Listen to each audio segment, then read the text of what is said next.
to see you. Absolutely, a pleasure. So I was just telling you before we got started, I try and vary the questions a little bit, but I'm always going to ask, can we get the story of the lanyards? The story of the lanyards, yeah. So I went to my first conference in 2016. It was in a library, back room, behind a hidden wall. But then when COVID happened, and COVID then came off in 2021, there was a very big push to have as many conferences as possible in as short amount of time to catch up. So there was 5 conferences going on at once in New York, and it just happened.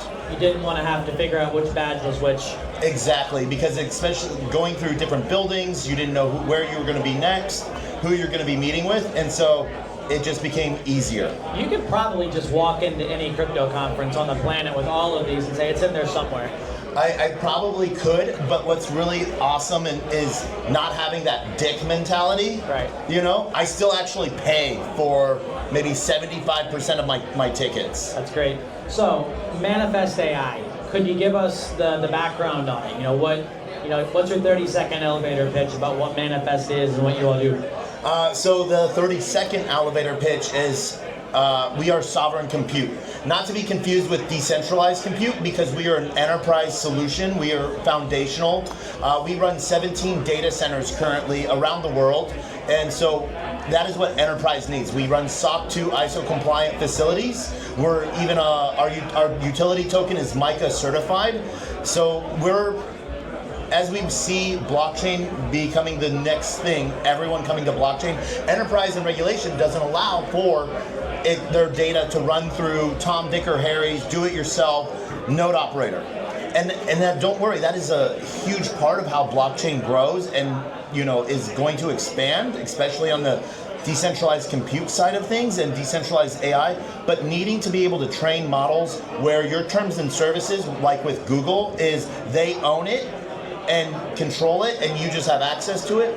We believe in the sovereignty of your data and the privacy of it.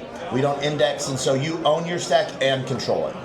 You, a minute ago, made a distinction between decentralization and sovereignty. Let's talk about that for a minute. I think the two terms often get conflated. That decentralization is sovereignty, and that sovereignty is decentralization. Where do you see the distinction, and how does that play into how you build Manifest?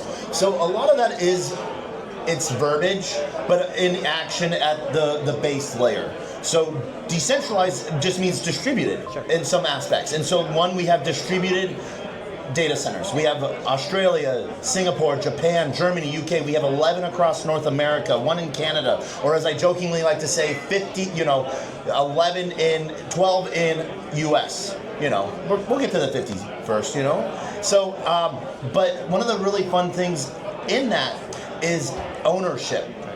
And so, as I was saying earlier, we see companies and corporations, they have private data. Your personal health information. It might be encrypted to the nth degree, but if it's captured by someone else, that's still a violation due to some regulation that is still 100% legit and should be in place. What sort of ownership do the users actually have? So give us an example of what a customer might look like from Manifest, and what sort of ownership and sovereignty they maintain over their data and their assets. So where we run is we are not deploying software on the hardware. So it is we're running bare metal, Kubernetes, and storage. Direct API access to their specific hardware, ZK proofing that it is real hardware, that they're getting exactly what they're paying for. And it's their closed source stack, whether they're running a VM on it or they're running something else, they know that it is their execution environment. And so at the hardware level, we're still, and at the software level, we're still a very dev-heavy protocol. We're not DigitalOcean where anyone can just go click and deploy a node for a weekend. We're a B2B solution, so we have a lot of partners that have consumer-facing front ends, and we're just providing that sovereign private compute on the back end.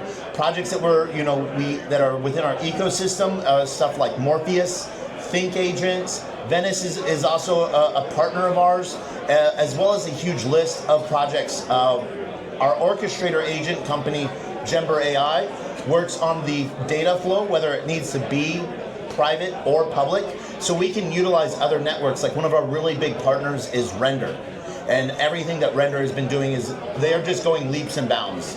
But when you're trying to figure out what kind of data you need to, how it needs to, the inference, the compute needs to be done on it.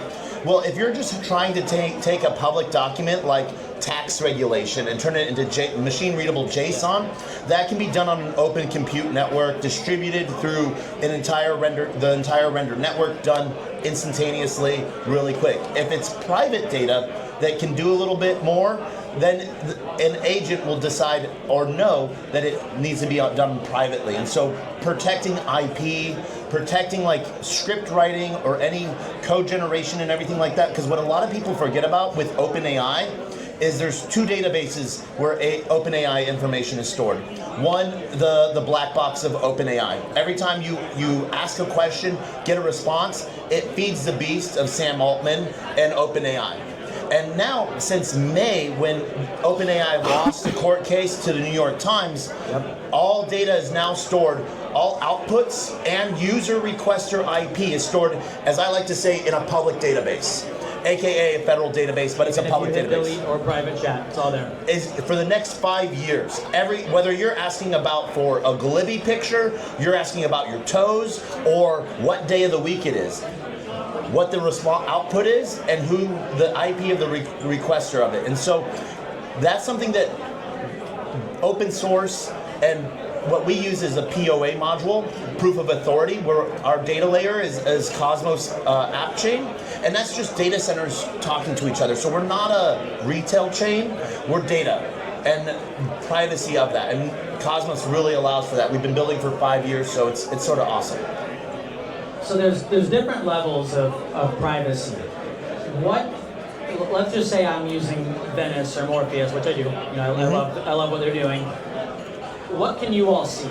Obviously, the compute is happening somewhere. Are you able to see what tokens were input and what tokens were output, and not link it to a customer? Can't see any of that. You can't see anything because it's not our tech stack. Okay. So like we can't data coming in, knowing that some data came in and some data came out just because of electricity usage. What that is, what it's going to be, don't know.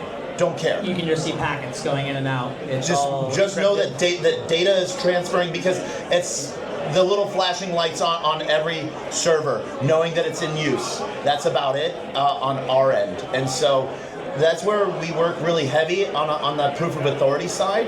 And so it's one of those things where we have over $50 million worth of hardware. We're a Dell technology partner. Yeah, Dell gives that out to a lot of people, but not a lot in Web3. We're actually we're their entry point into Web3, working with a lot of different labs that are building deep-end protocols and hardware devices, where Dell wants to see, they have Dell interest in mind. Will it move the needle for them? But then take that out of the assembly line of the backyard mad scientist basement and assembly line that, and anyone can deploy via Dell Enterprise SKU. And that's how Web 2 institutional can partake into Web 3 at the same time. So it's very familiar to people. Got it. Before we got up here, you mentioned something pretty cool about your bunkers, your underground facilities. Can we talk about that for a minute? So we have 17 facilities that are active right now. We have 2 facilities, Patmos and Bedrock. They are 1970s Cold War era telecom buildings, subterranean, so they are EMP resistant. And shielded telecom fibers out. One of the really easy things that you can say about them, and they're nuke proof. And so we have a lot of interest from a lot of chains that are wanting to have some of their node infrastructure in these facilities. We have Web 2 companies as well, and so we have Web 3 companies. The long word of what we're saying we're doing is we're decentralizing centralized decentralization, and that comes from the aspect of look at Ethereum. Anywhere, depending on what numbers you're looking at, anywhere from 38% to 57% of Ethereum nodes are run by AWS. AWS could get an order from a country tomorrow saying no Web3 stuff. And if that entire region goes down, like we've seen happen before, we see entire node structures just disappear. That's great. So, getting close to the end here, can you tell us a little bit about, do you have a token? Do you plan to launch one? What's that look like, and how can folks get involved? I know you talked a lot about the B2B side of things. Is there any plans for B2C, or is there any way that people watching at home or in the audience today can get involved in Manifest?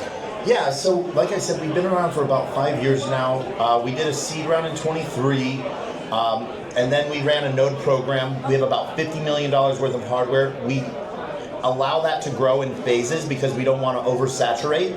We're not hyper-scaling, so our discounts that we give on services is because we're giving a customer exactly what they need in hardware, not what we want to give them and not the markup to it. So we're on average around 30 to 40% discount over AWS.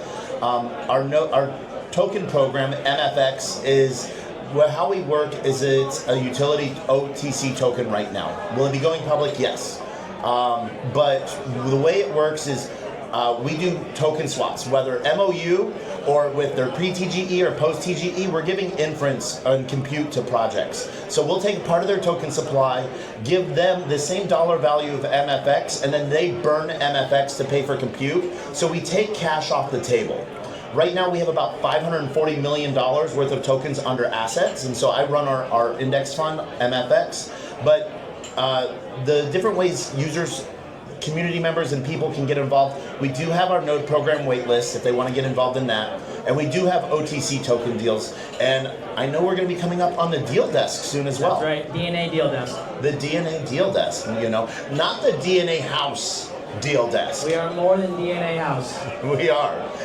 DNA has been an amazing partner, but we see huge partnerships and being able to provide infrastructure and compute, because what we're told by the mass media is that there's a huge GPU shortage. Data centers you can't find any. Electricity is through the roof, and it's just going to cost you an arm and a leg. That's actually not true. NVIDIA and OpenAI is doing this whole De Beers structure where they're saying that they are limiting it. It's not the truth, especially in a open source manner. Well, Taco, thank you so much. I can just tell every time I talk to you how passionate you are about this and how much you care about it, and we love what you're building and excited to be here with you. Thanks so much. Thank you for having me. Love being part of DNA. Take care. Thank you.